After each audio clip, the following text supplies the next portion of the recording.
Welcome back. You are watching Capital Connection, and of course we are discussing the post-election scenario, particularly the expectations that people have with Imran Khan, because he has been voted to power apparently because people think that he can bring a change, but people are certainly also raising questions the kind of tactics his party is using to bring in all the independent candidates and other smaller parties. Mr. Naseem Siddiqui, we know that currently PTI is also trying to bring on board MQM Pakistan. And do you think that this is fair with those who voted for PTI in Karachi, because they voted for PTI but at the same time voted against MQM? So do you think that PTI in any manner can justify that alliance with a party who Imran Khan in the past really criticized? No, not at all. I never supported Imran Khan if he is taking on board MQM, because all the time he has been saying that that's a terrorist party, and he has been against the previous chief Altaf Hussain, and he has been. No, but Jahangir Tareen was saying that now they are changed person after the elimination of Altaf Hussain. But it's the same people who nice were people, it's the same people like Khalid Maqbool, Amir Khan. They all were working for Altaf Hussain. He was not here practically to do all these things. So no, that's not good that he is going with the MQM. And the other thing which was you're talking about, like Imran Khan leadership, yes, he has got leadership qualities. Like in the World Cup, Javed Miadad, Ramiz Raja, they all played under the captaincy of Mushtaq Mohammed and other captains as well, but they were never able to win the World Cup. And when these all came under the leadership of Imran Khan, they won that World Cup. So he's got the leadership qualities, and he can make a change after he comes into the power. But do you think that we can, Faisal, compare cricket with politics? I think Imran especially Khan in Pakistan has learned a lot, and on top, since he's been in opposition, but he was never a part of the parliament in a way that I think he hardly went there. But this is the time, this is going to be a challenge for him, that he has to be there. So, before you pinpoint somebody else for the wrongdoings, you better look inwards also. Yeah. Imran Khan, I hope and I pray that he stays there for 5 years and delivers and let the people of Pakistan have another chance to elect him. But this opposition should not only oppose him for the heck of being in opposition.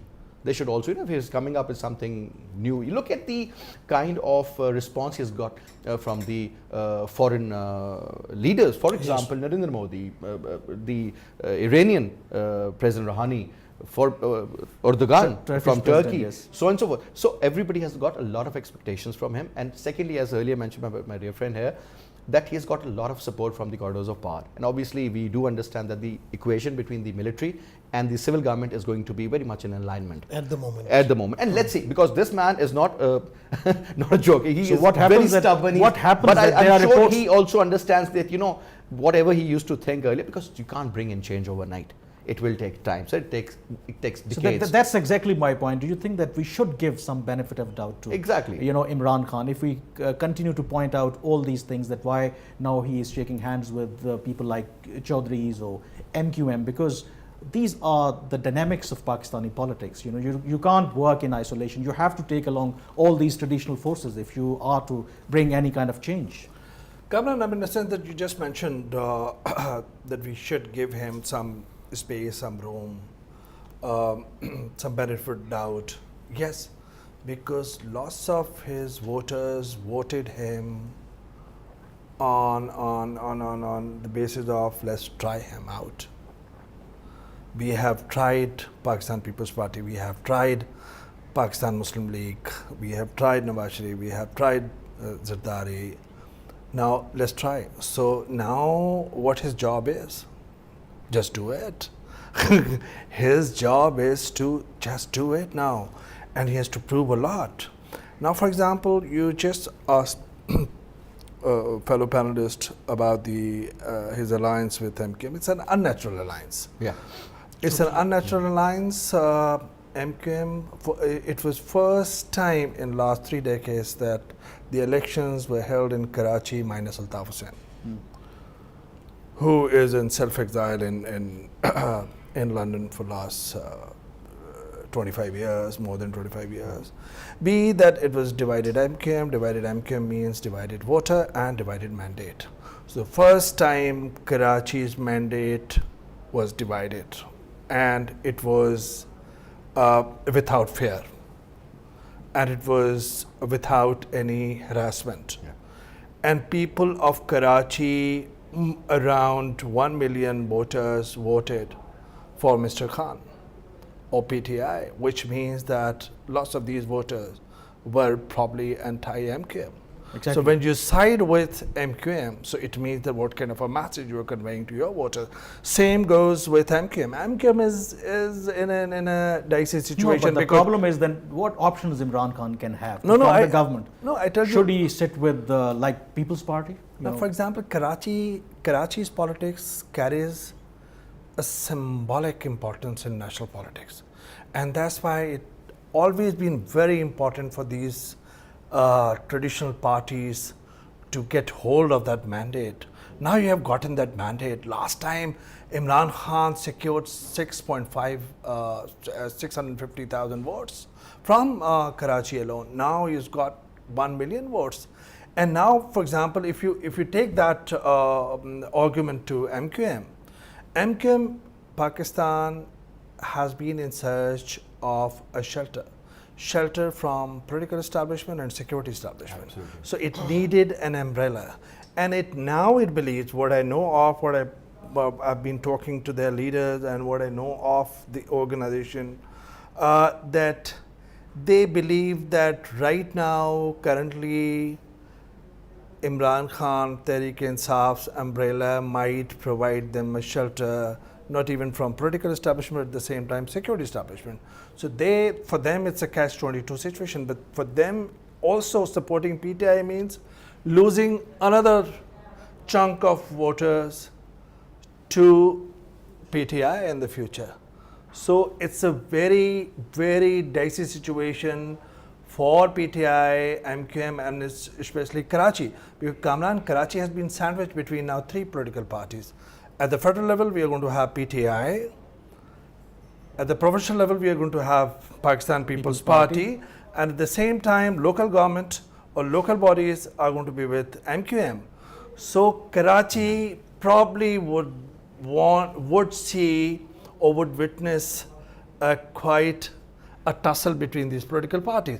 And if the problems of Pakistan's largest port city of Karachi are not solved, it means that the successes of security forces, I hope they don't go in vain. Okay, That I is one revert of back the- to my. one- I revert one back of to the my. demand is to make sure that no action is taken against them regarding this. Yeah, because they have a military long forces list or- of demands. Yeah, exactly. Long One list of that was demands, yeah. you know. They're not going to get No, that but I mandate. revert back to the original question. Then, Yeah. what are the options that Imran Khan can have? He desperately So wants to this is the become the best prime minister. possible- Should he sit with the Pakistan People's Obviously, he Party? won't. No, I mean, that's what I'm saying. You know. Kamran, I mean, in the sense that Imran Khan has got best options, A, to improve the image of Pakistan in the eyes of international community. Yes. He has to show his stance, soft stance, or like, sort of vis-a-vis political parties. At the same time, his clear stance vis-a-vis No, but for extremist that, he internally parties. he also needs extremist parties. legitimacy. When we Imran raise Khan needs to questions understand that one thing, that he is not only the chairman of Pakistan. If he gets the power, he will be the prime minister of Pakistan. That's what he mentioned in his first speech. Yeah. So That he's in going that to be, particular regard, I think he's going to be pretty soft. I mean, a lot of people who are very close to him have said that, we see a changed man now. Imran Khan, used to get aggressive at times, get frustrated also. you know, the But power now he's very power humble. has its own dynamics. You know. Definitely, and obviously when you talk about Karachi for that matter, People's Party, I think it's a hub of all the political parties, even religious parties. You can't. I mean, the Nazim once, I remember Nehmat Saab was there, and I was surprised that in Karachi, Jamaat-e-Islami, and I was very new in journalism at that time, 2000, 2001. And I told no, they have a very good solid vote bank here. oh yes. And look at Pakistan People's Party, look at MQM, and now another party which has emerged. I'm sure they have taken the votes. Tehreek-e-Labbaik secured 360,000 votes from So Karachi, that is 300,000 another- no, that votes secured by MMA, and 600,000 votes Over 2 secured by million in all. MQM. So So that is. my question basically, let me bring in Mr. Naseem here. Do you think that now this is also for Imran Khan, he needs to learn that when you do politics in Pakistan, you should not take the maximum position. He used to really ridicule Need to be flexible, other yeah. political leaders, even Asif Ali Zardari and even the PMLN leadership. if he has, maintained some kind of, balance, there could be a possibility that he can sit with the Pakistan People's Party, and it would have been an easy equation rather than going to each and every independent candidates and other smaller parties. Absolutely right.